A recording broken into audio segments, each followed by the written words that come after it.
और इस बीच धार भोजशाला मामले से जुड़ी बड़ी खबर सामने आ रही है, जहां सुप्रीम कोर्ट का बड़ा आदेश सामने आया है। हाई कोर्ट डिवीजन बेंच अब मामले की सुनवाई करेगी, जहां 3 सप्ताह में एएसआई सर्वे रिपोर्ट सार्वजनिक भी होगी। दोनों पक्ष रिपोर्ट पर आपत्ति दाखिल कर सकेंगे, जहां आपत्ति दाखिल करने के लिए 2 हफ्तों का समय दिया गया है। बड़ी खबर, बड़ी जानकारी दिल्ली से बता रहे हैं, भोजशाला मामले से जुड़ी हुई। और इस मामले पर ज्यादा जानकारी के लिए हमारे साथ आशीष गोयल जी जुड़ गए हैं, फोन लाइन पर हमारे साथ जुड़ गए हैं। मुख्य याचिकाकर्ता हैं और प्रदेश उपाध्यक्ष हिंदू फ्रंट फॉर जस्टिस से हैं।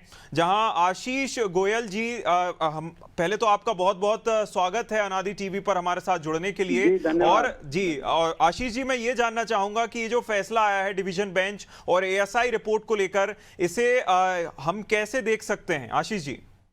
निश्चित रूप से इसको हम पूरे हिंदू समाज, सनातनी सकल समाज की एक जीत के रूप में देख रहे हैं जी। जिस पवित्र उद्देश्य के साथ हमने माननीय हाईकोर्ट के अंदर विष्णु शंकर जी जैन, विनय जोशी जी, रजनाथ जी अग्निहोत्री के माध्यम से यह प्रकरण लगाया था, उसी में 98 दिन तक एएसआई ने सर्वे किया था। उस सर्वे के आधार पर ही भोजशाला का धार्मिक स्वरूप तय होना था। और जब वो मामला आगे बढ़ा और 98 दिन तक सर्वे हुआ तो उसकी रिपोर्ट माननीय हाईकोर्ट के पटल पर प्रस्तुत हुई, लेकिन सुप्रीम कोर्ट की रोक के कारण वो मामला आगे नहीं बढ़ रहा था। अब वो विषय आगे बढ़ेगा, हाईकोर्ट के अंदर वो रिपोर्ट सार्वजनिक होगी, सभी को कॉपी मिलेगी और आज नहीं तो कल जो है वो भोजशाला पूर्ण आधिपत्य हिंदू समाज को मिलेगा। आशीष जी, रोकने के लिए माफी चाहूंगा, लेकिन दर्शकों के लिए जानना चाहूंगा कि जिस तरह से आपने कहा कि एएसआई रिपोर्ट की कॉपीज मिलेंगी, तो आगे का क्या प्रोसीजर रहने वाला है, एक शॉर्ट में अगर आप समझाएं तो।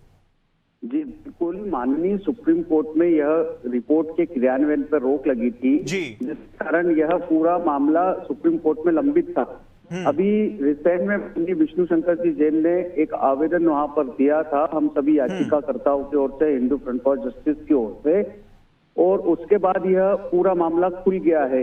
अब यह पुनः माननीय हाईकोर्ट इंदौर की ओर केस वापस आ गया है, तो रिपोर्ट सार्वजनिक होगी, सभी पक्षों को इसकी कॉपी मिलेगी।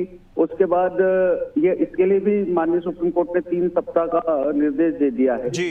और रिपोर्ट उसके बाद 2 सप्ताह तक जो भी पक्ष है अपनी उसमें आपत्ति सुझाव सब दे सकते हैं और वो विषय आगे बढ़ेगा। तो हमारा जो मुख्य एम है कि भोजशाला को पूर्ण आधिपत्य हिंदू समाज का हो, नमाज हमेशा के लिए बंद हो। चूंकि देखिए आशीष जी, बड़े लंबे समय से मामला चल भी रहा था और लगातार मांग आपकी ओर से की जा रही थी कि जिस तरह से रिपोर्ट अगर सार्वजनिक की जाएगी तो लोगों के सामने आएगी बात कि किसका आधिपत्य है, कैसे इसको तोड़ा, या जिस तरह से पुराने इसकी जो एग्जिस्टेंस है उसको नकारा गया था। बहुत बड़ी बात है ये अपने आप में कि सुप्रीम कोर्ट ने इस मामले को और आगे बढ़ा दिया है।